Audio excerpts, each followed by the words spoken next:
नमस्कार दोस्तों, सीसी के इस लाइव डिसेट लेक्चर में आप सभी का स्वागत है। मित्र, आपको बताना चाहेंगे जैसा कि आप सब अवगत हैं कि हम महिला कथाकारों पर चर्चा कर रहे हैं अपने पिछले कुछ सेशन से। आज भी हम बात करेंगे उषा प्रियमवदा के परिचय में। हम उषा प्रियमवदा का उपन्यास साहित्य पर विशेष रूप से आज चर्चा करने वाले हैं और इस सेशन के लिए एक बार फिर से हमारे साथ हमारे स्टूडियो में मौजूद हैं doctor Kamlesh Kumari. Doctor Kamlesh Kumari assistant professor हैं शहीद भगत सिंह कॉलेज के हिंदी विभाग में। तो आइए तहे दिल से इनका स्वागत करते हैं और उषा प्रियमवदा का उपन्यास साहित्य इस पर विशेष जानकारी प्राप्त करने की कोशिश करते हैं। तो डॉक्टर कमलेश कुमारी, आपका बहुत बहुत स्वागत है। नमस्कार मित्रों, मैं आज आपके समक्ष उषा प्रियमवदा का उपन्यास साहित्य इस पर विस्तार से चर्चा करने के लिए उपस्थित हूँ। हम जानते हैं कि आज दुनिया भर में प्रवासी हिंदी साहित्य विपुल मात्रा में रचा जा रहा है। England, America, Trinidad Tobago, Fiji, Suriname या मॉरिशस आदि अनेक देशों में बसे प्रवासियों ने साहित्य क्षेत्र में अपनी एक पहचान बनाई है। प्रवासी महिला साहित्यकार रचनात्मकता के नए क्षेत्रों में पहुंचकर अपनी ज़बरदस्त उपस्थिति दर्ज करा रही हैं। इन्हीं महिला कथाकारों में उषा प्रियमवदा का विशिष्ट स्थान है। यद्यपि अमेरिकी महिला रचनाकारों में सुषम बेदी, सुधा ओम ढींगरा एवं उषा देवी, विजय कौल हटकर आदि भी रचनात्मकता के नए आयामों को छू रही हैं। उषा प्रियमवदा की रचनात्मक पृष्ठभूमि भारत और अमेरिका दोनों रही है। इसी कारण इनके साहित्य में भारतीय एवं पाश्चात्य दोनों संस्कृतियों का हमें समन्वित रूप दिखाई देता है। इनके अब तक 5 उपन्यास प्रकाशित हो चुके हैं, जिनमें मुख्य रूप से 55 खंबे लाल दीवारें, रुकोगी नहीं राधिका, अंतर्वंशी, शेष यात्रा एवं भया कबीर उदास विशेष रूप से उल्लेखनीय हैं। इनके अधिकांश उपन्यासों में मध्यवर्गीय आधुनिक स्त्री के अंतर्द्वंद, स्त्री पुरुष संबंधों में बदलाव एवं पारिवारिक सामाजिक संबंधों में परिवर्तन के परिणाम स्वरूप आए तनाव, अकेलेपन को बहुत ही सूक्ष्मता से उकेरा गया है। इनका कथा साहित्य देशी विदेशी परिवेशों को समेटते हुए स्त्री पुरुष संबंधों की नए संदर्भों में व्याख्या करता है। रिश्तों की परंपरागत फ्रेमिंग को यह साहित्य सिरे से नकारता है। उषा जी की संवेदनात्मक अनुभूति के विविध रंग एवं विविध रूप हम देख सकते हैं। इनके जीवन का विस्तृत अनुभव ही दरअसल इनकी रचनाओं में मुखरित हुआ है। दूसरे शब्दों में इनका रचना साहित्य या रचना संसार गागर में सागर समेटे हुए है। आधुनिक स्त्री की सामाजिक, आर्थिक, पारिवारिक पृष्ठभूमि ही वास्तव में इनकी अनुभूतियों को विस्तृत आयाम देती है। इसी कारण संवेदना के जितने विविध रूप, विविध रंग हमें उषा जी के उपन्यासों में मिलते हैं, उतने अन्यत्र दुर्लभ हैं। अतः उषा जी का कथा साहित्य विविध कोणों एवं विविध दृष्टियों से परखने की दरकार भी करता है, क्योंकि इनके साहित्य में स्त्री की परंपरागत गढ़ंत को तोड़ते हुए वर्तमान संदर्भों में स्त्री अस्मिता के सूत्रों की खोज करने के नए गवाक्ष खोले गए हैं। मित्रों, रुकोगी नहीं राधिका उपन्यास में के माध्यम से लेखिका आधुनिक मध्यवर्गीय स्वच्छंद स्त्री के अंतर्द्वंद को बड़ी ही कुशलता से व्यक्त करती हैं। प्रस्तुत उपन्यास स्त्री संबंधी उन भारतीय परंपरागत मान्यताओं पर प्रहार करता है जहाँ वह सदैव ही पुरुष सत्ता के अधीन होनी चाहिए, भले ही वह पुरुष पिता है, पति है, भाई है अथवा संतान है। उषा प्रियमवदा का रुकोगी नहीं राधिका इसी चिरंतन पुरुषवादी मानसिकता को चूर चूर करते हुए एक स्वतंत्र स्त्री अस्मिता की गढ़ंत को दर्शाता है।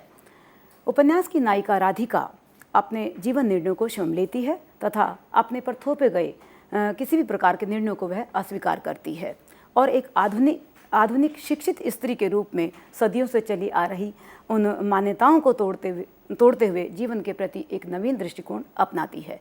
पिता के आदेश को वह अस्वीकार करते हुए एक डैन नामक विदेशी पत्रकार के साथ में 1 वर्ष तक रहते हुए भी वह उसके साथ किसी प्रकार के वैवाहिक बंधन में नहीं बंधती और न ही वह पिता के द्वारा बनाए गए संबंधों में ही बंधना चाहती है, वरन प्रत्येक बंधन को नकारते हुए वह स्वच्छंद जीवन जीना चाहती है। वस्तुतः सदियों से पराधीन स्त्री की उन तमाम बेड़ियों को उषा जी तोड़ते हुए एक उन्मुक्त स्त्री, एक उन्मुक्त स्वच्छंद स्त्री की छवि को ही गढ़ती हैं। यहाँ राधिका के माध्यम से बदलते समाज और उसकी परिस्थितियों से विद्रोह के स्वर हमें सुनाई पड़ते हैं, फिर चाहे विदेश हो अथवा स्वदेश। स्त्री अपने मुक्त अस्तित्व का ही परिचय हमें कराती है। विवाह का बंधन इस आज़ाद स्त्री को स्वीकार नहीं। भारत लौटने पर उपन्यास के माध्यम से मैं बताना चाहूँगी। भारत लौटने पर यद्यपि मनीष और अक्षय वे दोनों ही पुरुष पात्रों के संपर्क में आती है, किंतु वह विवाह के प्रस्ताव को किसी भी प्रकार स्वीकार नहीं करती। वह खुलकर मनीष को समझा देती है। एक उदाहरण के द्वारा मैं स्पष्ट करना चाहूँगी कि तुम बार बार विवाह की बात क्यों छेड़ देते हो, मैं अभी विवाह के मूड में नहीं हूँ। यद्यपि वह अक्षय के व्यक्तित्व से कुछ प्रभावित अवश्य दिखती है, किंतु विवाह के लिए वह स्पष्ट शब्दों में उसे अपने अतीत और अपने अवगुणों को भी अपनाने की शर्त रखती है। मित्रों, यह उषा प्रेमदा की आधुनिक स्त्री है जो पुरुष के समक्ष पहली बार शर्त रखती है अपने अवगुणों को अपनाने की। मेरे जीवन में एक उदाहरण के माध्यम से मैं बताना चाहूँगी। मेरे जीवन में प्ले बॉय के लिए कोई स्थान नहीं है। मैं जीवन में संगीत चाहती हूँ जिसमें औदार्य और स्थिरता हो, और जो मुझे मेरे सारे अवगुणों सहित, मित्रों ध्यान दें, मेरे सारे अवगुणों सहित मेरे अतीत को भी झेल ले। उषा जी की स्त्री पुरुष के समक्ष शर्त रखने की हिम्मत रखती है। उसमें उस पुरुष को अस्वीकार करने का साहस है जो सदियों से उसे अस्वीकारता आ रहा है। पासा पूर्णतः पलटा हुआ है मित्रों। यही परिवर्तनवादी आधुनिक मानसिकता दरअसल उषा जी के उपन्यासों को एक अलग पहचान देती है, उन्हें विशिष्ट बनाती है। राधिका के समक्ष मनीष हो अथवा अक्षय, वे दोनों के साथ ही मित्रता का संबंध जरूर रखती है, लेकिन यहाँ तक कि अपने पिता और भाई से भी अलग अपना स्वतंत्र जीवन चुनती है, जहाँ उस पर पितृसत्ता का ना कोई पहरा और ना कोई बंधन ही उस पर रहता है। इस अर्थ में वह एक आधुनिक सोच अपनाने वाली मुक्तिकामी स्त्री का प्रतीक है। रुकोगे नहीं राधिका उपन्यास यद्यपि एक नारी प्रधान उपन्यास है, जिसमें दुनिया की बढ़ती हुई भीड़ में भी अकेले पड़ जाने की कथा के साथ साथ मानवीय मूल्यों से निरंतर कटने और इससे उत्पन्न छटपटाहट के प्रत्यक्ष और अप्रत्यक्ष कारणों की पड़ताल भी इसमें की गई है, जिससे राधिका जैसे स्वच्छंद व्यक्तित्व को नया आयाम भी मिलता है। गौरतलब है कि संपूर्ण उपन्यास की पृष्ठभूमि में एक बेटी अर्थात राधिका दूसरी स्त्री अर्थात विमाता विद्या को स्पेस देने यानी स्थान देने की प्रक्रिया देखी जा सकती है, और उसके परिणाम स्वरूप राधिका के उन्मुक्त आचरण को भी यहाँ पर देखा गया है। उसे स्थान देने के लिए मैं उदाहरण यहाँ पर रख रही हूँ। उसे स्थान देने के लिए राधिका को हटना पड़ा, यह बात वह कभी नहीं भूलती।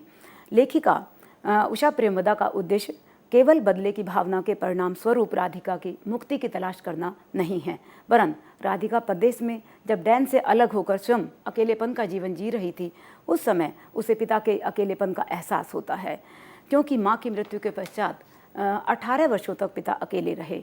राधिका ने अब जाना था कि अकेलापन कितना भयावह होता है। उपन्यास अकेलेपन की इसी भयावहता को दोनों देशों के परिवेशों में समानांतर दर्ज करता है, जो निश्चित रूप से आधुनिक महानगरीय जीवन का यथार्थ बोध है। मित्रों, उषा प्रेमदा यदि हम कहें तो इसी आधुनिक महानगरीय जीवन के यथार्थ बोध की कथाकार हैं। उपन्यास में अनेक ऐसे प्रसंग हमें दिखाई देते हैं जहां स्वदेश लौटने की ललक प्रवासियों के हृदय में हिलोरे लेती है। एक उदाहरण के माध्यम से, उत्तर भारत की धरती कितनी सूखी और मैदान कितने सपाट लग रहे थे, किंतु यह सब उसका अपना था, उसकी अपनी विरासत। जिस अपनत्व के साथ राधिका भारत की भूमि पर पैर रखती हैं, उसी के साथ ही उसे दूसरे अनुभव भी सहज ही होने लगते हैं, जिनमें वहाँ के हमारे भारतीय लोगों की संकीर्ण मानसिकता के साथ साथ हमारे यहाँ दूसरों के जीवन में अनावश्यक हस्तक्षेप की जो आदत है, उस पर भी लेखिका की दृष्टि जाती है। यहाँ पर मैं एक उदाहरण के द्वारा स्पष्ट करना चाहूँगी। रज्जू मामा बोले, बातें यहाँ उड़ जाती हैं। आगे वे पाश्चात्य संस्कृति पर व्यंग करते हुए कहते हैं, अरे वहाँ तो सब ये चलता ही रहता है। उपन्यास एक साथ दोनों परिवेशों के साम्य वैषम्य को स्पष्ट करते हुए राधिका के स्वतंत्र अस्तित्व की निर्मिति के सूत्रों को पकड़ने का प्रयास करता है। पाश्चात्य सभ्यता और वहाँ के संबंधों का खुलापन उपन्यास में डैन और उसकी पत्नी के संबंधों के माध्यम से चित्रित किया गया है। राधिका कई दिनों तक सोचती रही, कैसा होगा वह देश जहाँ लोग इतनी आसानी से साथी बदल लेते हैं, जिसका जवाब डैन देता है, इसका कारण तुम्हारा व्यक्तित्व और तुम्हारा परिवेश है राधिका। रुकोगे नहीं राधिका उपन्यास की संवेदनात्मकता के केंद्र में दरअसल दोनों देशों का परिवेश ही वास्तव में बहुत महत्वपूर्ण भूमिका निभाता है। लेखिका बड़ी सूक्ष्मता से कुछ संकेतों के माध्यम से इस परिवर्तन की सहज घटनाओं के बिंब उकेरने में सफल रही हैं। अमेरिका के विषय में राधिका का वक्तव्य है कि वहाँ उस देश में लोगों के पास इतना खाली समय ही नहीं है कि वे ये फालतू बातें सोचें, और वहाँ तो शरीर यंत्रवत चलता रहता है। पर यहाँ राधिका अपने को अपने हर संबंधों, परिवेश और भावनाओं में इतना पृथक पाती है कि बैठकर खुरंड उलेचने के अतिरिक्त और करे भी तो क्या। इस संदर्भ में उषा जी भारतीय रूढ़ियों और समाज की संकीर्ण मानसिकता पर प्रहार करते हुए एक खुली और स्वतंत्र सोच की कवायद करती हैं। रिश्ते की भाभी का राधिका से पूछा गया प्रश्न दरअसल उसकी संकीर्ण मानसिकता का ही द्योतक है। वह कहती है एक उदाहरण के माध्यम से, अच्छा बीवी, इतने दिनों तुम उस गैर मर्द के साथ रहीं, जरा ये तो बताओ कि तुम उसके साथ रहते हुए भी भला बाल बच्चों से कैसे बची रहीं। पितृसत्ता और नारी के प्रति पितृसत्ता की नारी के प्रति सोच को यदि हम कुछ समय के लिए छोड़ भी दें तो मित्रों, हमारे यहाँ नारी ही नारी की दुश्मन है, इस पर भी लेखिका सवाल उठाती हैं और नारी मुक्ति का पक्ष लेती हैं। इसी संदर्भ में अक्षय जैसे शिक्षित व्यक्ति की भी नारी के प्रति, नारी के चरित्र के प्रति उसकी उन्हीं दकियानुसी सोच और पुरानी नैतिक मानदंडों पर वह परखते हुए देखता है। उसके अक्षय के कथन के द्वारा मैं इसे स्पष्ट करना चाहूँगी, लड़की परिस्थितियों का शिकार हो गई, उसे सहानुभूति है, पर वह दूसरे का उच्छिष्ट नहीं स्वीकारेगा। यहाँ उषा जी अक्षय के माध्यम से दरअसल समस्त भारतीय सामाजिक परिवेश की मानसिक विसंगतियों पर कटाक्ष करते हुए कहना चाहती हैं कि चाहे भारत कितना भी उन्नति क्यों ना कर गया हो, कितना ही प्रगतिशील क्यों ना हो गया हो, यहाँ अभी भी सामाजिक परिवेश उतना नहीं बदला है। बदलने में भी अर्धशती तो बीतेगी ही। राधिका के पीठ पीछे खुसफुस तो होती ही रहेगी। मित्रों, मैं बताना चाहती हूँ कि यह पीठ पीछे की खुसफुस केवल राधिका के पीठ पीछे की ही नहीं है, वरन हर उस आज़ाद ख्याल लड़की के पीठ पीछे की है जो अपनी शर्तों पर अपना जीवन जीना चाहती है। आज जिस यौन शुचिता की बहस हमारे समाज में छिड़ी हुई है, उषा जी प्रस्तुत उपन्यास के माध्यम से अक्षय के द्वारा इसी मानसिकता पर भी प्रहार करती हैं। इसी सामाजिक परिवेश और उसकी देन है अक्षय और राधिका के पिता और उसके भाई। भला वे स्त्री को उन्मुक्त कैसे रहने दे सकते हैं। उषा जी निरंतर इस परिवेशगत भिन्नता के आधार पर स्त्री स्वातंत्र्य की अनिवार्यता पर बल देती हैं। चाहे पिता, भाई, मित्र किसी भी रूप में पितृसत्ता हो, वह स्त्री की स्वतंत्र सत्ता स्वीकारने को तत्पर नहीं है। पुरुष सत्ता घोर व्यक्तिवादी, स्वार्थी और महत्वाकांक्षी है। प्रदर्शन के लिए वह भले ही स्त्री स्वतंत्रता की पक्षधर दिखाई दे, किंतु वह वहीं तक जहाँ तक उसके द्वारा निर्मित वह सीमा रेखा न लांघे। इसी प्रकार एक दूसरे प्रकार के पुरुष भी मित्रों हमारे समाज में दिखाई देते हैं, जो स्त्री को केवल भोग और विलास की वस्तु के अतिरिक्त और कुछ नहीं समझते, और मेधाविनी स्त्रियों से वे दूर ही रहने का प्रयास करते हैं। संपूर्ण उपन्यास समकालीन भारतीय समाज की उन तमाम विसंगतियों को उजागर करता है जहाँ लड़की का अर्थ केवल विवाह और उसके लिए किए गए प्रयत्न तक सिमट कर रह जाता है। इसके अतिरिक्त प्रदर्शन और प्रेम संबंधों को अपराध मानने की धारणा आदि अनेक ऐसी भारतीय सामाजिक विसंगतियां भी हैं जहां स्त्री स्वातंत्र्य की सोच कहीं ठहरती तक नहीं है। स्त्री निर्णय के अधिकार का सबसे बड़ा विरोधी मित्रों हमारा परिवार ही है, जिसके परिणाम स्वरूप स्त्री का व्यक्तित्व तो उतना विकसित नहीं हो पाता। राधिका का कथन इस दृष्टि से उल्लेखनीय है, तभी तो हमारे यहाँ कितनी लड़कियों का चरित्र विकसित हो पाता है। माता पिता अपने ही विचारों को उन पर थोपते रहते हैं। रहा मेरा सवाल, मैं स्वेच्छापूर्ण जीवन जीने की इतनी आदी हो गई हूँ कि विघ्न सह नहीं पाती। मित्रों, उषा प्रेमवदा की स्त्री अपने जीवन में किसी भी प्रकार की कोई दखल अंदाजी बर्दाश्त नहीं करती। आधुनिक स्त्री की प्रतीक यह स्त्री है। इसके साथ साथ कुछ अन्य सामाजिक जीवन शैली एवं विद्रुपताओं की ओर भी यहाँ पर संकेत किया गया है, जहाँ पर्यावरण प्रदूषण के प्रति जो चिंता का अभाव हमारे देश में मिलता है, इसके साथ ही संभ्रांत और निम्न वर्ग की जो जीवन शैली है, जो रीति रिवाज हैं, उनमें भी मूलभूत अंतर हमें दिखाई देता है। लेखिका यहाँ पर उन पर टिप्पणी करती चलती हैं। एक उदाहरण के माध्यम से, शोर, प्रेमा ने पूछा, यह शोर कहाँ? इसे तो हम रौनक कहते हैं। हमें नहीं पसंद ऐसी जगहें जहाँ गीदड़ रोते हैं। इतना ही नहीं, हमारे मध्यवर्गीय समाज में विदेशी वस्तुओं के प्रति आकर्षण अपने चरम पर है। इम्पोर्टेड चीज़ें हमारे समाज में ऊंची हैसियत की सूचक है। एक उदाहरण के माध्यम से मैं इसे रखना चाहूँगी। इनका मन एक ट्रांजिस्टर के लिए था। राधिका ने कहा, क्यों, क्या यहाँ नहीं मिलते ट्रांजिस्टर? नहीं, मिलते तो हैं, पर बाहर की चीज़ों की बात ही कुछ और होती है। उषा जी प्रस्तुत उपन्यास में केवल आज की स्त्री मुक्ति के स्वप्न को ही प्रतिबिंबित करके नहीं रह जाती, वरन इसमें भारतीय पाश्चात्य संस्कृतियों के साम्य वैषम्य के साथ साथ उन सभी मूल कारणों की जांच पड़ताल भी हुई है जिनके बल पर कोई समाज उन्नति अथवा अवनति करता है। इस संदर्भ में लेखिका ने बड़ी ही सूक्ष्मता से सामाजिक ताने बाने के सूत्रों को पकड़ते हुए एक समाजशास्त्रीय दृष्टि का परिचय हमें दिया है। आज जहां दुनिया इतनी उन्नति कर रही है, हमारे देश में अभी भी स्त्री पुरुष संबंध उसी नज़रिए से देखे जाते हैं। राधिका के माध्यम से उषा जी कहती हैं, यह वह देश नहीं है जहां दो अविवाहित व्यक्तियों की मैत्री बहुत सहजता से एक नॉर्मल चीज़ के रूप में स्वीकार की जाए। अतः उषा प्रेमदा यहाँ एक और अमेरिकी समाज में स्त्री पुरुषों के संबंधों के खुलेपन पर चर्चा करती हैं, तो दूसरी ओर इन संबंधों की अस्थिरता, ऊब, अकेलापन, संतरास आदि को भी बखूबी उजागर करती हैं। उदाहरण के लिए मनीष की एक वर्ष में कई लड़कियों से मित्रता तो राधिका ही देख चुकी थी। दरअसल वहाँ की जीवन शैली में मित्रों यह रिजेक्शन नहीं है, वरन यह मुक्ति की अवधारणा है। राधिका को अपने साथ एक वर्ष तक रखने के पश्चात डैन राधिका से कहता है, मैं तुम्हें रिजेक्ट नहीं कर रहा हूँ, बल्कि मैं तुम्हें मुक्त कर रहा हूँ। स्त्री मुक्ति, उसकी भटकन, अकेलापन, संतरास, घुटन, अजनबीपन, विवाह संस्था का अस्वीकार आदि स्त्री जीवन के तमाम त्रासदी के साथ साथ उषा प्रेमदा प्रस्तुत उपन्यास में एक कुशल समाजशास्त्री की भांति इसके मूल में जाकर भारतीय समाज व्यवस्था के उन कारणों की भी खोज करती हैं जो आज की युवा पीढ़ी को पाश्चात्य चकाचौंध की ओर धकेलते हैं और जिससे बड़ी मात्रा में हमारी भारतीय प्रतिभा का ब्रेन ड्रेन होता है। इसका प्रथम कारण तो हमारी भारतीय समाज की विसंगतियां ही हैं, जिसके कारण हमारा युवा वर्ग हमारे देश में न पढ़ने को तैयार हो पाता है और न ही यहाँ पर रहकर वह काम करना ही चाहता है। एक उदाहरण के माध्यम से मैं इसे स्पष्ट करना चाहूँगी। मेरे कॉलेज में आगे के लिए लैब नहीं है, मेरे बच्चों को अच्छे स्कूल में दाखिला नहीं मिल रहा, एक स्कूटर खरीदने के लिए मुझे वर्षों इंतजार करना पड़ रहा है, मेरा वेतन इतना नहीं। मैं पूछता हूँ आखिर मेरे देश में मेरे लिए क्या है? मित्रों, एक बड़ा प्रश्न है। जब कोई युवा यह पूछता है कि मेरे देश में मेरे लिए क्या है, उषा जी उपन्यास में इन तमाम सवालों को उठाती हैं और एक ओर वे निम्न मध्यवर्गीय नौकरी पेशा व्यक्ति की आर्थिक स्थिति को दर्शाती हैं, तो दूसरी ओर अमेरिकी समाज की चमक दमक, दोनों में जमीन आसमान का अंतर है, इसको भी वे शिद्दत से हमारे समक्ष रखती हैं। जो प्रतिभा पलायन का हमें लगता है कि मुख्य कारण भी है।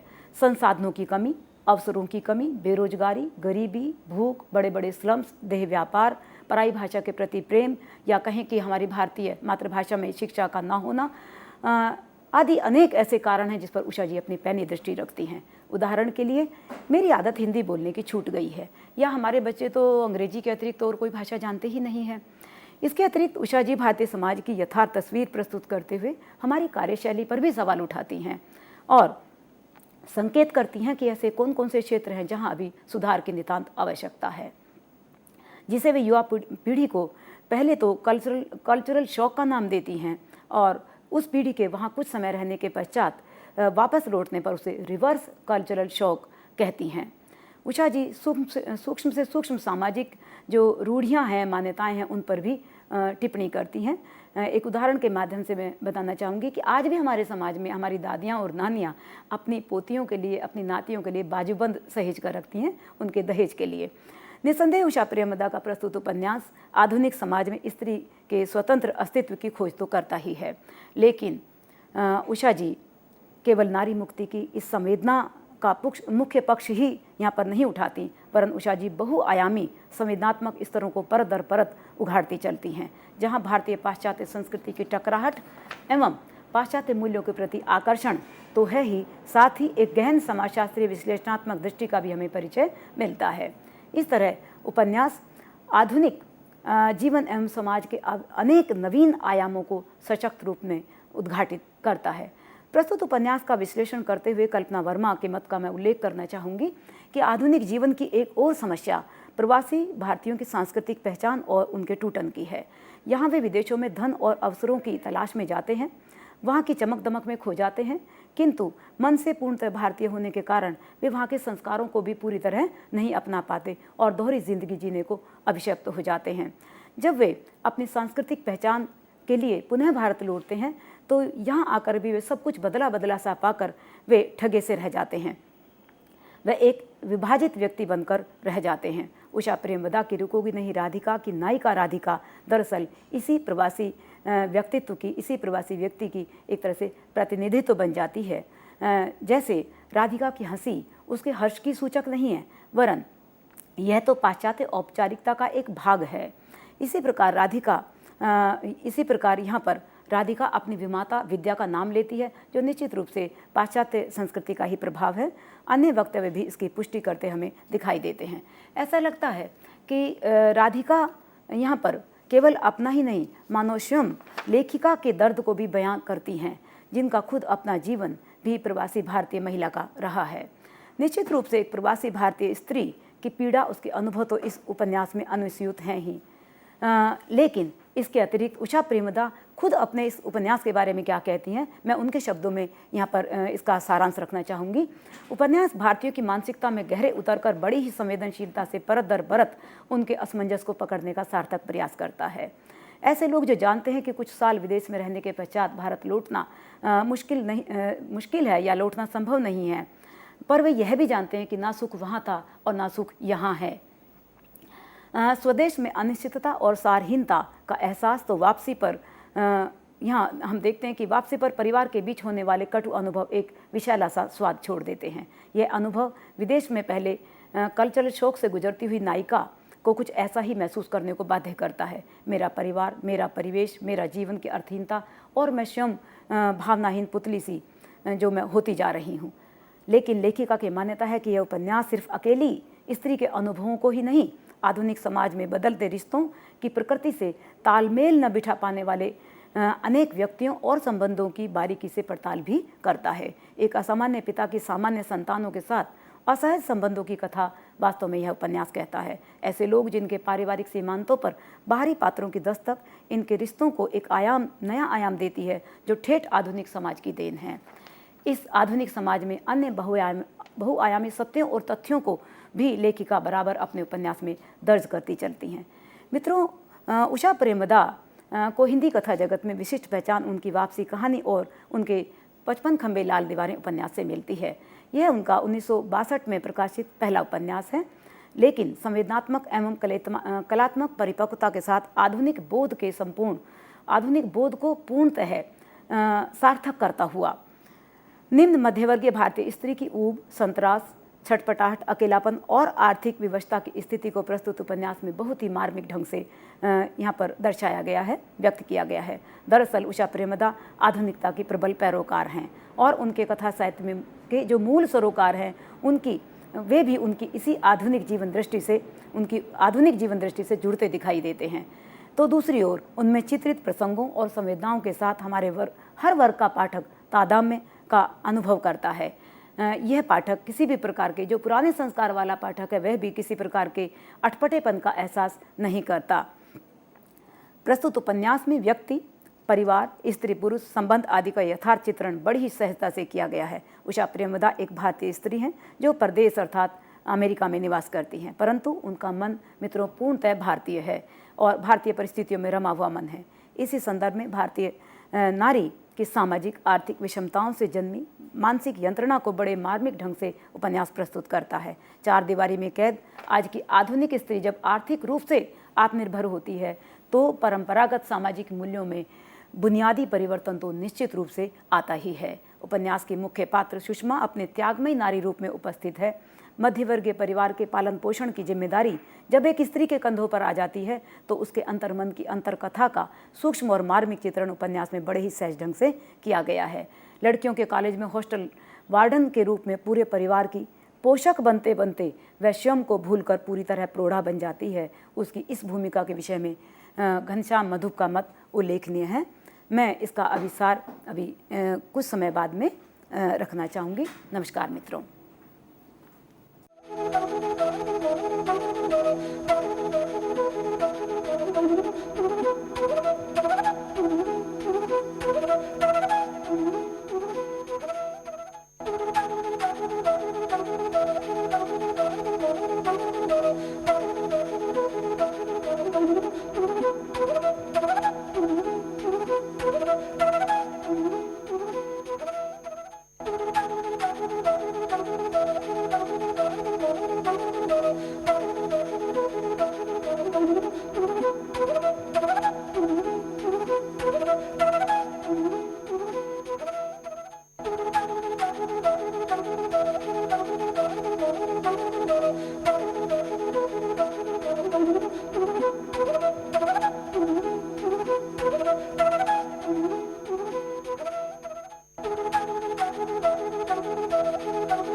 नमस्कार मित्रों, मैं उषा प्रेमदा के उपन्यास 55 खंबे लाल दीवारें पर विस्तार से चर्चा कर रही हूँ।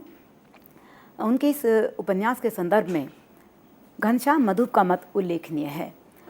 उनका कहना है कि नवयुवतियों के संरक्षण के कार्य ने उसे ऊपर से प्रौढ़ जरूर बना दिया है, लेकिन अंदर से उसके मन में कोमलता बची हुई है।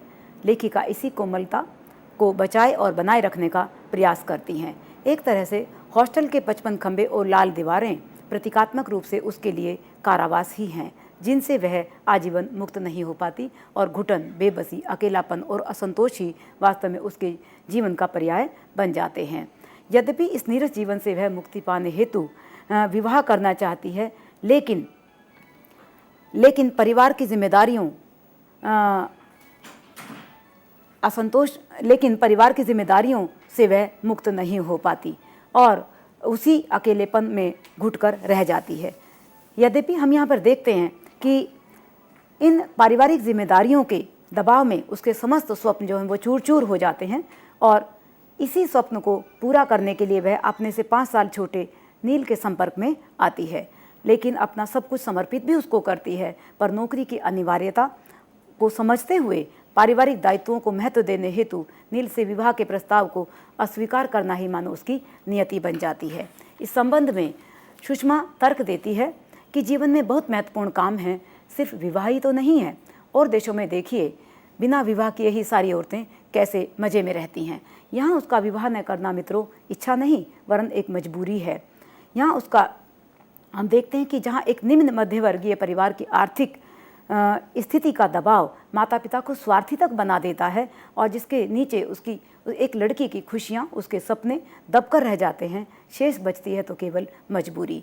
उदाहरण के लिए, पास पड़ोस के लोगों को समझाने के लिए सुषमा और का अपनी मर्जी से विवाह ना करना एक बहाना था, लेकिन माँ और बेटी दोनों ही जानती हैं इस वास्तविकता को, और दोनों एक दूसरे को समझते हुए एक दूसरे से आंखें चुरा जाती हैं। उदाहरण के माध्यम से इस घर की मुख्य आय वास्तव में सुषमा का वेतन ही थी। यह सत्य है कि स्त्री की आत्मनिर्भरता उसके जीवन को सुखमय बनाने का साधन है, किंतु सुषमा की आत्मनिर्भरता जैसे उसके लिए वरदान नहीं, अभिशाप बन जाती है। माँ सोचती है कि उनके रिटायर होने में, यानी उनके पति के रिटायर होने में अभी 3 वर्ष हैं, बच्चे छोटे छोटे हैं। ऐसे में यदि सुषमा की शादी कर दी गई तो उनके परिवार की आर्थिक स्थिति पूरी तरह गड़बड़ा जाएगी। इतना ही नहीं, इस पर माता पिता अपनी इस व्यवस्थाओं की आड़ में बहाना सुषमा के अधिक पढ़ा लिखा होने और उसके स्वावलंबी होने का ढूंढ लेते हैं, जिससे बड़ी चतुराई से माँ अपने आप को अपने दायित्वों से मुक्त करते हुए जवाब देती है। अब तुम जानो, कृष्णा अपनी बहन से कहती है, माँ तुम जानो कृष्णा, सुषमा की शादी तो अब हमारे बस की बात रही नहीं। इतना पढ़ लिख जो गई है, अच्छी नौकरी है, और अब तो क्या कहने, हॉस्टल में वार्डन भी बनने वाली है, बंगला और चपरासी अलग से मिलेगा। बताओ, इसके जोड़ का लड़का मिलना तो अब मुश्किल ही है। इसका जिससे मन मिले उससे कर ले। इस पर मौसी का प्रत्युत्तर यथार्थ को उद्घाटित करता है, अरे जाओ दीदी, जब लड़की की उम्र थी तब तो आज़ादी दी नहीं, अब कहाँ ढूंढने जाएगी। मित्रों, ये हमारे परिवार की एक तरह से चार दीवारी है कि जिसमें लड़की की जब उम्र होती है तब तो उसे आज़ादी दी नहीं जाती, और उम्र बीतने के बाद उसे कहा जाता कि अब तुम लड़का ढूंढकर खुद अपनी मर्जी से शादी कर लो। उषा जी इस पर अपनी खुलकर टिप्पणी करती हैं।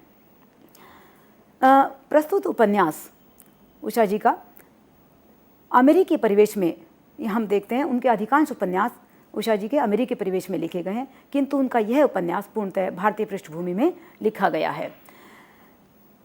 किंतु निरंतर लेखिका स्त्री की पराधीनता और पाश्चात्य स्त्री मुक्ति के प्रश्नों को अपने उपन्यास में उठाती रही हैं। यथा विदेश में बिना विवाह के प्रसंग पर मोसी द्वारा कहा गया यह वक्तव्य, जैसे वहाँ विदेश में बिना विवाह किए रहती हैं वैसे मुझे पता है, मैं जानती हूँ। तुम किसी एक पुरुष मित्र बनाकर तो देखो, सबसे पहले तुम्हारी अम्मा तुम्हारी खबर लेंगी, और यह समाज हमारा जीने नहीं देता। संपूर्ण उपन्यास भारतीय मध्यवर्गीय संकीर्ण मानसिकता को अनावृत करता चलता है, फिर चाहे सुषमा हो अथवा स्वाति। लोक लाज की चिंता सभी पात्रों के व्यक्तित्व पर हावी है। उसकी अपनी कोई अभिलाषा, कोई आकांक्षा नहीं। अपने जीवन को सजाने संवारने के लिए वह खुद सोच नहीं सकती, वरन उसका पूरा जीवन लगभग दूसरों के मर्जी से ही, दूसरों के अधिकार से ही तय होता है। इसी सत्य को लेखिका बराबर उद्घाटित करती हैं। इस लोक लाज और मान मर्यादा का दायरा केवल अशिक्षित वर्ग तक ही नहीं है, वरन शिक्षित वर्ग भी इसकी गिरफ्त में आता जा रहा है। मीनाक्षी जैसी शिक्षित स्त्री भी जब यह कहती है, सुषमा आई एम सॉरी, मैंने सोचा था कि तुम्हें पता होना चाहिए कि लोग तुम्हारे बारे में क्या सोचते हैं। उषा प्रियमदा भारतीय समाज में स्त्री के चहुमुखी शोषण, उसकी पीड़ा, अंतर्द्वंद और बेबसी को ही चित्रित करके नहीं छोड़ देती, वरन इस स्थिति के लिए, नारी की इस स्थिति के लिए जो उत्तरदायी कारण हैं, उनकी भी वे सूक्ष्मता से पड़ताल करती हैं। एक आधुनिक कथाकार के व्यक्तित्व की छाप दरअसल उनके कथा साहित्य पर सर्वत्र दिखाई देती है। दरअसल परिवार हेतु या त्याग या बलिदान केवल एक सुषमा नहीं कर रही। मैं यहाँ कहना चाहूँगी, हमारे भारत देश में अनेक ऐसी सुषमाएँ हैं जो अपने वृद्ध माता पिता का सहारा बन रही हैं, अपने छोटे भाई बहनों का भरण पोषण कर रही हैं और अपने परिवार के चेहरे पर मुस्कान लाने का प्रयास कर रही हैं। इसी कारण नौकरी और विवाह दोनों में चुनाव की स्थिति आज की सबसे बड़ी चुनौती है आज की स्त्री के समक्ष। और उषा जी करियर और विवाह में से सुषमा को करियर चुनने का पक्ष रखती हैं। आधुनिक युग मूल्य विघटन का युग भी है। आज आर्थिक, सामाजिक, नैतिक आदि सभी मूल्यों का बड़ी तेजी से क्षरण होता जा रहा है। प्रस्तुत उपन्यास मूल्य विघटन के कारणों की सूक्ष्मता से पहचान करता है। यह सत्य है कि मूल्य परिवर्तन में अर्थतंत्र बड़ी भूमिका निभाता है। उषा जी का प्रस्तुत उपन्यास 55 खंबे लाल दीवारें उपन्यास की संवेदना के सूत्र भी वास्तव में इसी अर्थतंत्र से जुड़ते दिखाई देते हैं। इस संदर्भ में डॉक्टर अमर जायसवाल के मत का मैं उल्लेख करना चाहूँगी। आज की आर्थिक समस्या और विषमता ने मनुष्य को इस प्रकार विवश किया है कि जानबूझकर मनुष्य सारी बातों को अपेक्षित दृष्टि से देखता है। अंततः उपन्यास में उषा जी ने प्रस्तुत उपन्यास में सुषमा के माध्यम से भारतीय मध्यवर्गीय स्त्री की आर्थिक दबाव में टूटते स्वप्नों को तो प्रतिबिंबित किया ही है, साथ ही प्रेम एवं कर्तव्य के चयन में से उषा जी ने उपन्यास में कर्तव्य का चयन किया है और इस प्रकार पारंपरिक और आधुनिकता का द्वंद्व अंकित किया है। अतः कहना न होगा कि लेखिका ने एक साथ नारी जीवन की अनगिनत विडंबनाओं की चर्चा प्रस्तुत उपन्यास में की है। एक ओर अधिक पढ़ी लिखी लड़की की वैवाहिक समस्याएं हैं, तो दूसरी ओर नारी स्वातंत्र्य की आकांक्षा में समाज, भय एवं आर्थिक व्यवस्था के दबाव में टूटते दरकते आत्मीय संबंध, यह सब हमारे समाज ने हमें गिफ्ट दी है। महानगरों में स्थितियां मित्रों चाहे कुछ बदल गई हों, किंतु छोटे नगरों में, छोटे शहरों में या कस्बों में स्थितियां अभी भी जो की त्यों हैं। उषा प्रेमदा स्त्री की इसी त्रासदी को पहचानते हुए अपने कथा साहित्य में आधुनिक जीवन के इस यथार्थ को व्यक्त करने में पूर्णतः सफल हुई हैं। इस आधार पर वे आधुनिक बोध की कथाकार हैं। उनका भावबोध और भाषा दोनों नए होने के साथ साथ संयमित भी हैं। नारी मुक्ति के संदर्भ में उषा जी प्रश्न करती हैं कि छात्रावास के 55 खंबे और लाल दीवारें उसकी गुलामी का प्रतीक हैं, ठीक है, जिनमें बंधकर सुषमा को ऊब और घुटन का एहसास होता है, लेकिन वह इनसे मुक्त नहीं हो पाती अथवा होना ही नहीं चाहती। मित्रों, बड़ा प्रश्न है कि वह मुक्त होती नहीं है या होना ही नहीं चाहती और अंततः उसी बेबसी और अकेलेपन का शिकार हो जाती है। यहाँ प्रश्न उठता है कि सुषमा नील का सहारा लेकर भी, नील के साथ विवाह बंधन में बंधकर भी वह अपने परिवार का सहारा बन सकती थी, लेकिन वह ऐसा नहीं करती। लेकिन आधुनिक स्वाभिमानी स्त्री इसे स्वीकार नहीं कर पाती। मित्रों, बड़ा प्रश्न यहाँ पर उषा जी आधुनिक स्त्री के स्वाभिमान का भी उठाती हैं। अंततः प्रस्तुत उपन्यास भावनात्मक, सामाजिक, आर्थिक दबावों के बावजूद एक आत्मनिर्भर स्त्री के स्वाभिमान की जय गाथा भी बन जाता है। उषा प्रेमदा का कथा साहित्य संवेदना के विभिन्न तलों को छूता हुआ अपनी यात्रा तय करता है। शेष यात्रा उषा जी की इसी सृजनात्मकता को नई दिशाएं एवं नए आयाम देता है। लेखिका प्रस्तुत उपन्यास में नारी संवेदना को दोहरे रूप में व्यक्त करती हैं। यही उपन्यास की नायिका अनु के जीवन की संघर्ष यात्रा बनाम शेष यात्रा है कि कलात्मक अनुभूति हम इसे कह सकते हैं। यह सत्य है कि जीवन धारा कभी समतल नहीं बहती।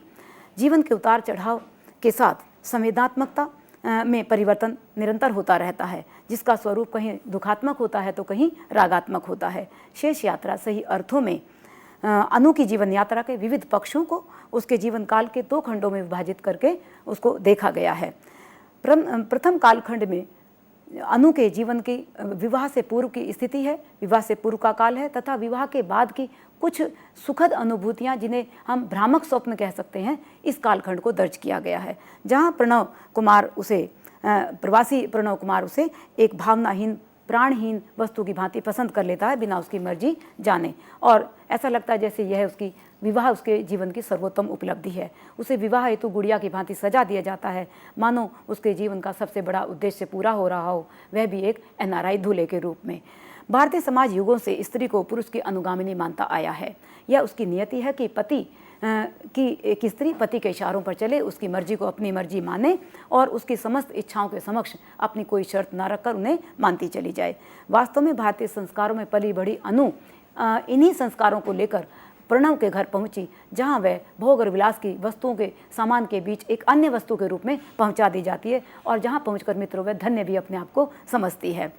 यही तो पुरुष की कामना सदैव से रही है कि वह स्त्री को एक बेजान गुड़िया अथवा खूंटे से बंधी या बंधने वाली गाय की भांति देखता है, और एक ऐसी स्त्री चाहता है कि जो अपनी इच्छा को दबाए और उसकी इच्छा के समक्ष ही वह सिर झुकाती रहे तथा अपनी चेतना का, अपनी बुद्धि का प्रयोग ना करे। दरअसल स्त्री को सुख और संपदा प्रदान करना वास्तव में मुझे लगता है कि पुरुष द्वारा स्त्री को गुलाम बनाने की एक कंडीशनिंग है, इसके अतिरिक्त और कुछ नहीं है। और इसी कंडीशनिंग के सहारे प्रणव अनु के समक्ष उन तमाम सुख और भोग के साधनों का ढेर लगाता है जहां उसकी चेतना पूरी तरह से कुंठित हो जाती है और वह चेतना शून्य होकर उन्हीं सुख और भोग के साधनों में लीन होकर रह जाती है। एक उदाहरण के माध्यम से इसे समझना यहाँ मैं रखना चाहूँगी। यहाँ प्रणव कहता है, मुझे एक बेवकूफ़ लड़की जो चाहिए थी, तुम्हें देखकर ही जान गया था कि तुम काफ़ी मूर्ख हो। मित्रों, पुरुष सत्ता भारतीय संस्कारशील नारी को मूर्ख घोषित करती है। दरअसल यह मूर्ख घोषित नहीं, उसे चाहिए ही एक ऐसी मूर्ख लड़की जो उसके इशारों पर चले, जो कठपुतली बनकर रहे। इसी छद्म को उषा जी उपन्यास में तोड़ती हैं। वस्तुतः उपन्यास स्त्री के मूर्ख बनने अथवा हृदय से मस्तिष्क की यात्रा भी कहा जा सकता है। दूसरे शब्दों में भावनात्मकता एवं आदर्शवादिता के खोल से निकलकर बुद्धिवाद एवं ठोस यथार्थ की और स्त्री के बढ़ते कदमों की यात्रा भी यह प्रस्तुत उपन्यास है। पुरुष सत्ता सदैव ही सत्ता की बागडोर अपने हाथों में रखना चाहती है। वह चाहती है कि नारी उस पर पूरी तरह से आश्रित रहे, और इसी प्रकार अनु भी प्रणव के मूड पर पूरी तरह आश्रित रही। स्त्री निर्णय शक्ति के लिए आत्मनिर्भर होना परम आवश्यक है। पराश्रित होकर कोई भी स्त्री अपने जीवन को सार्थकता प्रदान नहीं कर सकती। स्त्री की परनिर्भरता की स्थिति के लिए जिम्मेदार वास्तव में हमारे मध्यवर्गीय संस्कार ही हैं, जहाँ उसकी पसंद नापसंद जाने बिना उसे एक दूसरों के हाथों में सौंप दिया जाता है। उषा जी बड़ी कुशलता से भारतीय सांस्कृतिक मूल्यों के साथ पाश्चात्य मूल्यों की टकराहट को भी यहाँ पर प्रस्तुत करती हैं, और उपन्यास में हम देखते हैं कि जहाँ पुरुष का अहम और उसकी भोगवादी सोच के विरुद्ध स्त्री के विद्रोह की गूंज भी हमें सुनाई देती है। पाश्चात्य सभ्यता में उपयोगितावाद का सिद्धांत हावी रहता है, यूज एंड थ्रो। इसी यूज एंड थ्रो के सिद्धांत पर हम देखते हैं कि प्रणव अनु को यूज करके फेंक देता है, और अनु के सहवास से उसे दरअसल यहाँ कुछ चेंज चाहिए, वह कुछ नया चाहता है। एक उदाहरण के माध्यम से समझना चाहिए इसे। रोज रोज वही परस देती हो, वही दाल, वही रोटी, वही गोश्त अर्थात अनु का शरीर। उसके लिए अनु का और कोई अस्तित्व नहीं है। पुरुष के इसी भोगवादी नजरिए के प्रति स्त्री की चेतना को जगाने का उपक्रम है प्रस्तुत उपन्यास। पति सेवा में पूर्णतः समर्पिता अनु अब तक अस्तित्व बोध से पूरी तरह अनजान थी। पहली बार उसे अर्थहीन, अस्तित्वहीन होने का आभास होता है। यहाँ से अनु के जीवन की संघर्ष यात्रा बनाम शेष यात्रा एक नया मोड़ लेकर उस यथार्थ से टकराती है, जहाँ पुरुष सत्ता स्त्री को अब तक एक वस्तु समझकर फेंक चुकी होती है। उषा जी कहीं भी स्त्री और उसके आत्मविश्वास को कहीं डिगने ही नहीं देती। इसलिए अनु के जीवन यात्रा या शेष यात्रा यहाँ से शुरू होती है। दरअसल उपन्यास एक अशक्त से सशक्त स्त्री की यात्रा का महासमर है। शेष यात्रा के दूसरे पड़ाव में स्त्री संवेदना एक नया रूप, एक नई दिशा धारण करती है। अनु विगत को त्याग कर भविष्य के नए सपनों को संजोती हुई अंतर्द्वंद से मुक्त होकर अपने जीवन को सार्थकता प्रदान करती है। इस तरह लेखिका उपन्यास में स्त्री की उस अदृश्य शक्ति, अदृश्य चेतना, उसके वास्तविक एवं आंतरिक अस्तित्व की खोज करने का कार्य करती है, जो उसे पुरुष सत्ता से आज़ाद कराता है और उसके स्वतंत्र व्यक्तित्व की स्थापना करता है। इसके लिए उषा जी कहती हैं, हर हाल में, यहाँ हर उस स्त्री के लिए उषा जी का कथन है, हर हाल में तुम्हें अपने को थोड़ा तो बदलना ही होगा, तुम्हें अपने को कुछ तो ढालना ही होगा। आवश्यकता है तो थोड़ी मोटिवेशन की, सामर्थ्य की, अस्तित्व बोध की, आत्मविश्वास की। उषा जी अनु के माध्यम से उन सभी स्त्रियों को संबोधित करती हैं जो किसी न किसी प्रकार से पुरुष सत्ता पर आश्रित होकर अपने आत्मबोध को विस्मृत कर बैठती हैं। आवश्यकता केवल अपने अस्तित्व को तराशने, मांझने, अर्थवान बनाते हुए उस आत्मविश्वास को पहचानने की है। वस्तुतः उपन्यास में यह चरण नारी संवेदना के भिन्न रूप को दर्शाता है, जहाँ एक अकेली स्त्री विपरीत परिस्थितियों में हर प्रकार के जोखिमों को उठाती अपनी मंजिल की ओर कदम बढ़ाती है। अपनी भावभूमि की खोज करती है स्त्री पग पग पर पितृसत्ता के खतरों का सामना करती है, क्योंकि यह समाज स्त्री की उन्मुक्त उड़ान को सहजता से स्वीकार नहीं कर पाता। वास्तव में शेष यात्रा स्त्री जीवन के अस्तित्व की यात्रा तो है ही, साथ ही पुरुष पराधीनता से नारी स्वातंत्र्य की जय यात्रा भी है। मित्रों, अंत में मैं यहाँ पर इस उपन्यास के अंत में एक उदाहरण के माध्यम से स्पष्ट करना चाहूँगी कि यह स्त्री, ये जो अपना अस्तित्व बोध को स्वीकारती या पहचानती जो स्त्री है, ये रियलाइज़ कराना भी नहीं भूलती पुरुष को, और कहती है, वह अनु के रूप में यह स्त्री कहती है कि श्रीमती कुमार की हैसियत से अपने जीवन का बहुमूल्य समय मैंने गंवाया। वह कहती है, बार बार यह लगता है मैंने वह साल क्यों खो दिए तुम्हारी किचन में बिरयानी और पुलाव बनाने में। मित्रों, एक बड़ी बात उषा जी यहाँ पर कहती हैं, स्त्री जब आत्मबोध का साक्षात्कार करती है तो स्वाभाविक रूप से उसका मनोबल और उसके आत्मविश्वास में कई गुना वृद्धि हो जाती है। अनु इस विषय में कहती हैं, उस दिन के बाद मैं एक बार भी नहीं रोई। मालूम नहीं मेरे अंदर इतना तेज और करेज कहाँ से आ गया। मैं कुछ भी बन सकती हूँ। मैं हूँ अनु, अपने में तुष्ट, अपने स्वत्व बोध में सुखी, अपने में स्वाधीन। ये स्वाधीन स्त्री है उषा प्रियंवदा की। दरअसल पुरुष सत्ता की पराधीनता, घुटन, संत्रास, शोषण से मुक्ति एवं स्त्री अस्मिता एवं स्वाधीनता की स्थापना ही इस उपन्यास का प्रमुख लक्ष्य है। इस संदर्भ में शांति कुमार श्याल का कथन है कि स्त्री पुरुष की तुलना में परिश्रम, प्रेम, सहानुभूति, सेवा, जीवन के अन्यान्य क्षेत्रों में उससे सदैव कहीं आगे है और आगे रहेगी भी। इस प्रकार उषा जी ने प्रस्तुत उपन्यास में अनु के माध्यम से अबला के सबला बनने की संघर्ष यात्रा को ही शेष यात्रा में बड़े ही कलात्मक ढंग से प्रस्तुत किया है। निसंदेह नारी संवेदना के विविध आयामों को जितनी व्यापकता और गहराई से शेष यात्रा में उकेरा गया है, उतना अन्यत्र नहीं। इस रूप में यदि कहें तो एक टूटे हुए, हारे हुए नारी व्यक्तित्व की अपने संघर्ष और साहस के बल पर नियति को बदलकर सफलता की बुलंदियों को छूने की विजय यात्रा ही वास्तव में शेष यात्रा है।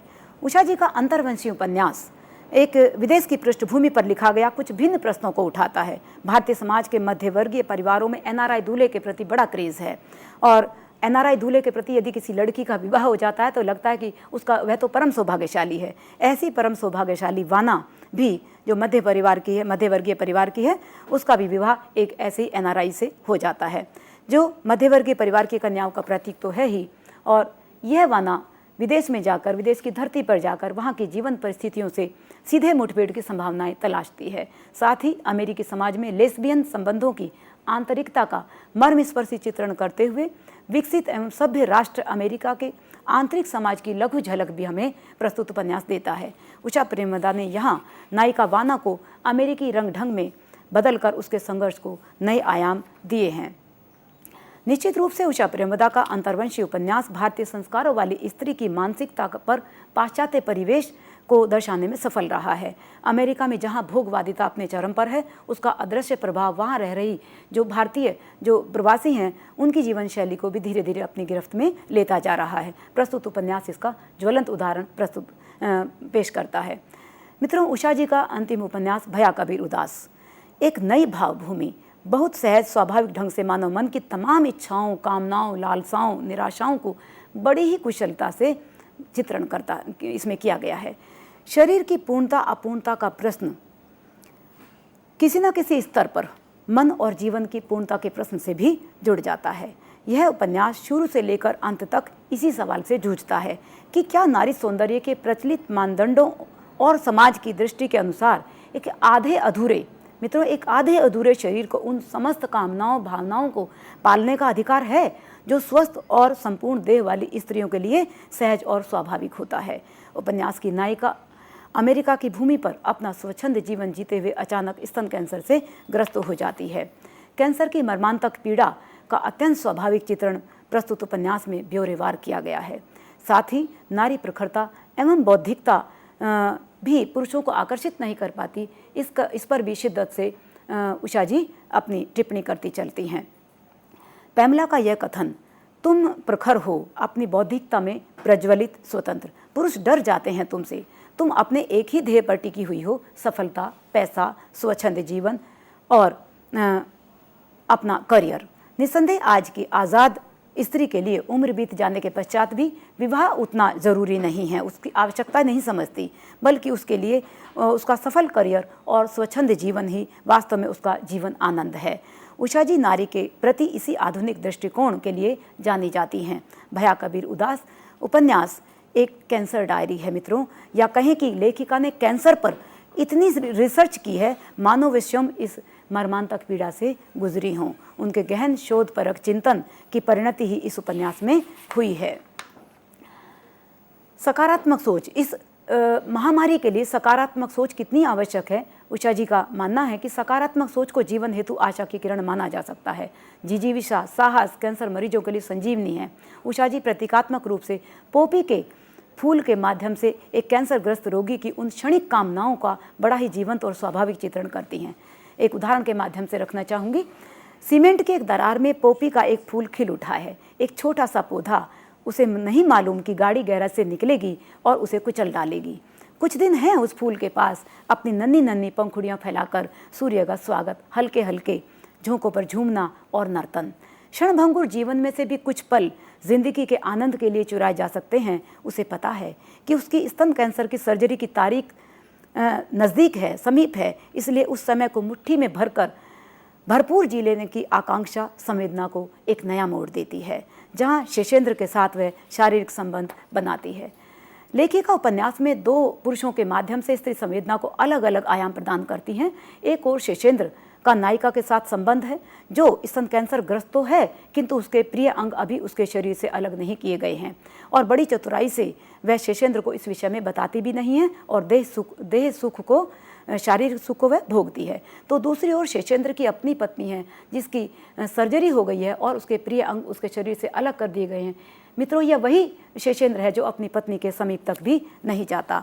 लेखिका बड़ी सहजता से पुरुष की इस कायरता पर चोट करती हैं। न केवल भारतीय पुरुषों की इस मानसिकता पर वे चोट करती हैं, बल्कि अमेरिका में भी ऐसे पुरुषों का की कोई कमी नहीं है। फिलिस का पति उदाहरण के रूप में देखा जा सकता है। फिलिस जो स्तन कैंसर से ग्रस्त होकर मर्मांतक पीड़ा झेल रही है, उसका आत्मकथ्य है, नहीं बदला तो मेरा पति। उसे तो जैसे एक नारी शरीर ही चाहिए था। मुझ में कुछ क्षति आ गई थी, जैसे बच्चा एक टूटा खिलौना फेंक देता है, उसी तरह उसने मुझे भी फेंक दिया। पूरा उपन्यास कैंसर के महासमर में इसके रोगियों के आशा, निराशा, प्रेम, सहयोग, हिम्मत, संघर्ष की महागाथा कहता है। तो दूसरी ओर वनमाली जैसा प्रेमी है जिसने बचपन से उसे चाहा और अंततः उसे उस आधे अधूरे शरीर को पूर्ण रूप से स्वीकार किया। कहीं शरीर की अपूर्णता प्रेम के मध्य बाधा नहीं बनी। वह झुककर, मैं उदाहरण के माध्यम से स्पष्ट करना चाहूँगी, अमृत प्रेम के अमृत्व की वह एक चरम परिणति यहाँ पर देखिए कि वह झुककर चूमने लगा, पहले होठ, फिर गर्दन और फिर नीचे जहाँ वक्ष नहीं थे। उसने बार बार उन दागों को चूमा और सहलाया।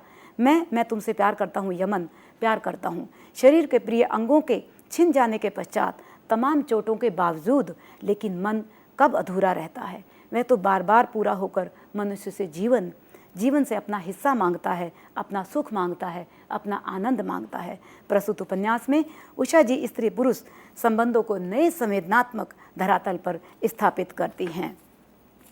और इस प्रकार हम कह सकते हैं कि निस्संदेह भया कबीर उदास उषा जी का स्तन कैंसर से पीड़ित एक स्त्री के माध्यम से उसके मानसिक अंतर्द्वंद की सूक्ष्म संवेदनाओं, पीड़ाओं, कामनाओं आदि को तो चित्रित करता ही है।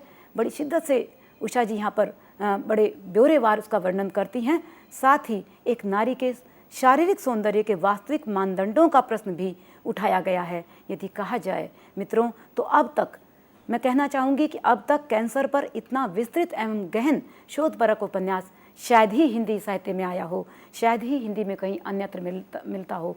यह दुर्लभ उपन्यास है। धन्यवाद मित्रों। और इसी साथ हम धन्यवाद देना चाहेंगे डॉक्टर कमलेश कुमारी का। मित्रों, आज के सेशन के माध्यम से हमने आज उषा प्रेमवदा के उपन्यास साहित्य पर चर्चा की। हम जानना चाहेंगे कमलेश जी आपसे, जब हम महिलाओं की बात करते हैं और ऐसे उपन्यासों से हम महिला के चरित्र को जानने की कोशिश करते हैं, तो वो कौन सा रूप निकल कर आता है बाहर? हाँ, देखिए, उषा प्रेमवदा आधुनिक कथाकार हैं। आधुनिक जो स्त्री है, इनके सभी जो उपन्यास है उनके केंद्र में यह आधुनिक स्त्री है। यहाँ इनके यदि मैं 5 उपन्यासों की बात करूँ और एक एक वाक्य में यदि मैं अपनी बात रखूँ, तो उषा प्रेमवदा के इन 5 उपन्यासों में यद्यपि आधुनिक और स्वच्छंद स्त्री है, एक उसका अस्तित्व जो है पूरा एक तरीके से अपने अस्तित्व को पहचानती हुई स्त्री है, लेकिन यहाँ पर जैसे 55 खंबे लाल दीवारें हैं, उसमें आर्थिक परिस्थितियों के नीचे दबती हुई एक स्त्री, लेकिन आर्थिक परिस्थितियों के नीचे दब तो रही है, लेकिन वह अपने स्वाभिमान को कहीं नहीं छोड़ पा रही है। तो दूसरी ओर रुकोगे नहीं राधिका उपन्यास है, वहाँ एक पूरी तरह से उन्मुक्त स्त्री का रूप हम देखते हैं। अंतर्वंशी उपन्यास में एक तरह से पूरी तरह से जो अमेरिकी परिवेश है उसके रंग ढंग में ढली हुई हम नारी के दर्शन करते हैं।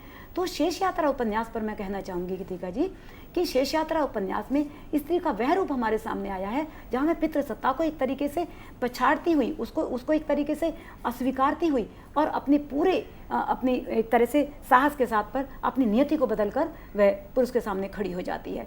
तो भया कबीर उदास में स्त्री जीवन के, स्त्री के जो शारीरिक सौंदर्य है, वह क्या शारीरिक सौंदर्य ही स्त्री के सौंदर्य के मानदंड हो सकते हैं या मानसिक सौंदर्य भी जरूरी है? उषा जी इन प्रश्नों को भी उठाती हैं और प्रेम की उस अमृत को भी यहाँ पर स्थापित करती हैं कि प्रेम कभी भी शरीर के, वह प्रेम ही नहीं है दरअसल जो शरीर के प्रति किया गया है। वास्तव में प्रेम का संबंध मन से है, मन की सुंदरता से है। तो इसलिए उषा जी की संवेदना के विभिन्न स्तर, विभिन्न स्वर हमें इन उपन्यासों में स्त्री के माध्यम से अलग अलग रूपों में हमें दिखाई देते हैं। जी, तो इसी के साथ हम धन्यवाद देना चाहेंगे डॉक्टर कमलेश कुमारी जी का एक बार फिर से। मित्रों, हम यही चाहेंगे कि आपके अगर कोई भी सुझाव हो, प्रश्न हो या फिर आप किसी भी प्रकार की प्रतिक्रिया हमारे साथ साझा करना चाहते हैं लेक्चर के संबंध में, तो आप हमें लिख सकते हैं। हमारी ईमेल आईडी है info.cc@nic.in। आप सभी के लिए इस लेक्चर को जल्द यूट्यूब पर अपलोड किया जाएगा और यही बताना चाहते हैं कि हमने अभी तक आपके लिए जितने भी लेक्चर्स इस श्रृंखला के अंतर्गत आयोजित करवाए हैं, इन सभी को यूट्यूब पर अपलोड कर दिया गया है। आप निरंतर इन्हें देखें और अपनी प्रतिक्रियाएं हमसे साझा करें। आप सभी से फिर मुलाकात होगी, तब तक के लिए आप सभी को नमस्कार। नमस्कार।